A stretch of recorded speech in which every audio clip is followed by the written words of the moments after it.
Assalamualaikum warahmatullahi wabarakatuh. Pada kesempatan kali ini, Islam Fisabilillah akan membahas 6 makhluk yang ditinggikan oleh Allah Subhanahu wa Ta'ala karena kerendahan dirinya.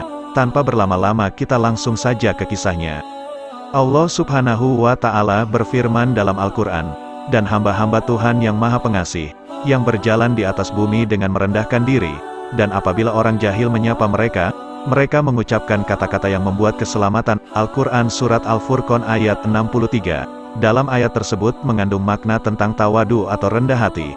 Dalam artian umum, tawadu adalah perilaku manusia yang mempunyai watak rendah hati, tidak sombong, tidak angkuh, atau merendahkan diri agar tidak kelihatan sombong, angkuh, congkak, besar kepala, atau semacamnya. Berkenaan dengan tawadu, ternyata ada riwayat yang mengisahkan tentang 6 makhluk Allah Subhanahu wa Ta'ala yang ditinggikan derajatnya, karena sebab mereka merendahkan diri terhadap Allah Subhanahu wa Ta'ala, dan dikatakan bahwa makhluk-makhluk itu bukanlah manusia saja. Pertama, Gunung Judi. Salah satu makhluk yang Allah tinggikan karena dia merendahkan dirinya ialah Gunung Judi. Kala itu Allah Subhanahu wa Ta'ala pernah mengilhamkan kepada seluruh gunung-gunung. Allah Subhanahu wa Ta'ala berfirman kepada gunung-gunung itu, "Sesungguhnya aku hendak melabuhkan bahtera Nuh dan orang-orang beriman yang ada bersamanya pada salah satu sebuah gunung di antara kamu sekalian." Setelah gunung-gunung itu mendengar firman Allah Subhanahu wa Ta'ala kepada mereka, maka bersikap congkaklah dan sombonglah hampir semua gunung-gunung itu, dan angkuh pula. Sedangkan ada satu gunung yang bernama Judi yang merendahkan dirinya seraya berkata, "Dari mana aku memperoleh kemuliaan, sehingga Allah sudi melabuhkan bahtera Nabi Nuh padaku?" Maksudnya, mana mungkin Allah melabuhkan bahtera Nabi Nuh di Gunung Judi, sedangkan Gunung Judi merasa bahwa dirinya tidak memiliki kemuliaan apapun, dan merasa tidak mungkin mendapatkan kemuliaan untuk dijadikan tempat berlabuhnya bahtera Nabi Nuh alaihi salam. Karena kerendahan diri Gunung Judi itu, maka Allah Subhanahu wa Ta'ala berkenan meninggikannya melebihi dari gunung-gunung yang lainnya, dan kemudian mendaratkan bahtera Nabi Nuh alaihi salam itu padanya, dikarenakan kerendahan hatinya sebagaimana firman Allah Subhanahu wa Ta'ala pada surat Hud, "Wahai bumi, telanlah airmu, dan wahai langit atau hujan berhentilah." Dan air pun disurutkan dan perintah pun diselesaikan, dan kapal itu pun berlabuh di atas Gunung Judi, dan dikatakan binasalah orang-orang zalim. Al-Quran Surat Hud ayat 44. Gunung Judi ini berada di wilayah Jazirah atau Mesopotamia dekat Mausia, dan setelah bahtera Nabi Nuh alaihi salam berlabuh di atas Gunung Judi, maka berkatalah gunung-gunung yang lainnya, "Ya Tuhan kami, kenapakah engkau lebih mengutamakan Judi daripada kami? Padahal dia adalah gunung terkecil di antara kami." Maka Allah Subhanahu wa Ta'ala menjawab, "Sesungguhnya dia telah merendahkan diri di hadapanku, sedangkan kamu semua bersikap sombong. Padahal pastilah bagiku bahwa siapa yang merendahkan hanya kepadaku, maka aku tinggikan dia, dan siapa yang sombong, maka aku rendahkan dia." Kedua, Gunung Tursina. Selain Gunung Judi yang mendapatkan kemuliaan dari Allah Subhanahu wa Ta'ala, maka berikutnya ialah Gunung Tursina. Pada saat itu Allah Subhanahu wa Ta'ala mengilhamkan pula kepada seluruh gunung-gunung seraya berfirman kepada mereka, "Sesungguhnya aku hendak berbicara dengan salah seorang hambaku di atas dirimu." Namun saat itu gunung-gunung malah bersikap congkak pula. Maksudnya gunung-gunung itu seluruhnya sombong selain hanya Gunung Tursina saja. Hanya dialah yang merendahkan diri kepada Allah Subhanahu wa Ta'ala. Gunung Tursina berkata, "Siapalah aku ini sehingga Allah berkenan berbicara dengan salah seorang hambanya di atas diriku?" Karena sebab sikap rendah diri dari Gunung Tursina itu, maka pembicaraan antara Allah dengan Nabi Musa alaihi salam terjadi di atas Gunung Tursina, dan inilah kemuliaan yang diberikan Allah Subhanahu wa Ta'ala kepada Gunung Tursina, dengan menjadikan Gunung Tursina sebagai tempat Nabi Musa alaihi salam berdialog kepada Allah Subhanahu wa Ta'ala. Ketiga, ikan Nun. Makhluk yang ditinggikan derajatnya berikutnya ialah ikan Nun, yang merupakan ikan yang telah menelan Nabi Yunus alaihi salam. Allah Subhanahu wa Ta'ala mewahyukan kepada seluruh ikan-ikan pada saat itu, "Sesungguhnya aku hendak memasukkan Yunus ke dalam perut salah seekor dari kamu sekalian." Namun hampir semua ikan bersikap sombong pada saat itu selain seekor ikan saja. Seekor ikan ini berkata dengan sangat rendah diri, "Siapakah aku ini sehingga Allah Subhanahu wa Ta'ala berkenan menjadikan perutku sebagai wadah yang memuat nabinya?"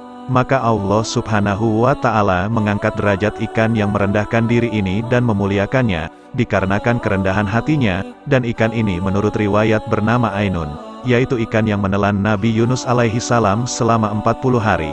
Menurut suatu riwayat pula dikatakan bahwa ikan nun yang menelan Nabi Yunus alaihi salam masih hidup hingga hari kiamat tiba.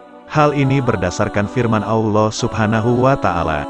Maka sekiranya dia tidak termasuk orang yang banyak berzikir atau bertasbih kepada Allah, niscaya dia akan tetap tinggal di perut ikan itu sampai hari berbangkit. Al-Quran Surat As-Saffat ayat 143-144. Dan perihal tentang kisah Nabi Yunus ini bisa dilihat di dalam Al-Quran pada Surat As-Saffat, keempat, lebah. Lalu makhluk berikutnya ialah lebah. Allah subhanahu wa ta'ala mengilhamkan kepada semua binatang terbang saat itu seraya berfirman kepada mereka, sesungguhnya aku hendak meletakkan minuman pada salah seekor dari kamu sekalian yang memuat obat bagi manusia. Namun binatang-binatang terbang itu semuanya bersikap sombong dan congkak selain lebah saja, karena lebah saja yang berkata, siapakah aku ini sehingga Allah berkenan menaruh minuman itu padaku? Maka Allah mengangkat derajatnya dan meletakkan minuman yang membuat obat itu padanya dikarenakan kerendahan hatinya. Ada yang menarik dari serangga yang bernama lebah ini, karena selain mendapatkan kemuliaan dari Allah karena kerendahan dirinya, lebah juga dijadikan sebagai salah satu nama surat di dalam Al-Quran. Surat itu bernama An-Nahl yang berarti lebah. Allah subhanahu wa ta'ala berfirman dalam Al-Quran, dan Tuhanmu mengilhamkan kepada lebah, buatlah sarang-sarang di gunung, di pohon-pohon, kayu, dan di tempat-tempat yang dibikin manusia. Kemudian makanlah dari segala macam buah-buahan lalu tempuhlah jalan Tuhanmu yang telah dimudahkan bagimu. Dari perut lebah itu keluar minuman madu yang bermacam-macam warnanya, di dalamnya terdapat obat yang menyembuhkan bagi manusia. Sungguh pada yang demikian itu benar-benar terdapat tanda kebesaran Allah bagi orang yang berfikir. Al-Quran Surat An-Nahl ayat 68-69.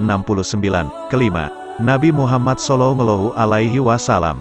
Sebagaimana kita ketahui dan kita yakini bahwa Rasulullah Sallallahu Alaihi Wasallam adalah makhluk Allah Subhanahu wa Ta'ala yang paling mulia.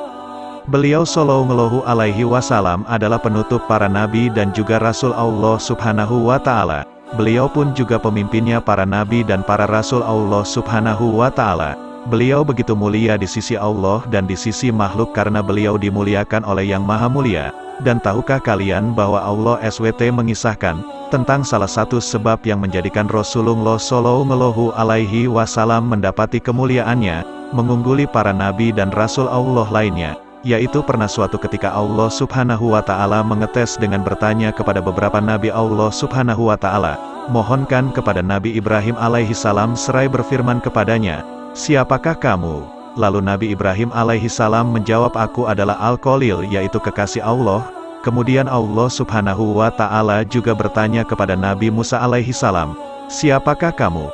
Lalu Nabi Musa menjawab, aku adalah Al-Kalim, yaitu orang yang diajak bicara langsung oleh Allah. Lalu Allah Subhanahu wa Ta'ala juga bertanya kepada Nabi Isa alaihi salam, siapakah kamu? Maka Nabi Isa alaihi salam menjawab, aku adalah Ar-Ruh, yaitu ruh dari Allah. Kemudian Allah Subhanahu wa Ta'ala bertanya kepada Nabi Muhammad Sallallahu Alaihi Wasallam, siapakah kamu?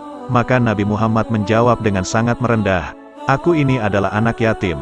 Maka dengan ini Allah Subhanahu wa Ta'ala mengangkat derajat Nabi Muhammad Sallallahu Alaihi Wasallam atas nabi-nabi lainnya, sebagaimana firman Allah Subhanahu wa Ta'ala dalam Al-Quran, yang artinya, dan sungguh kelak Tuhanmu pasti memberikan karunia-Nya kepadamu, sehingga engkau merasa puas. Al-Quran Surat Ad-Duha ayat 5. Dan sungguh pula sebenarnya begitu tinggi kemuliaan Nabi Muhammad Sallallahu Alaihi Wasallam di sisi Allah Subhanahu wa Ta'ala. Keenam, orang mukmin.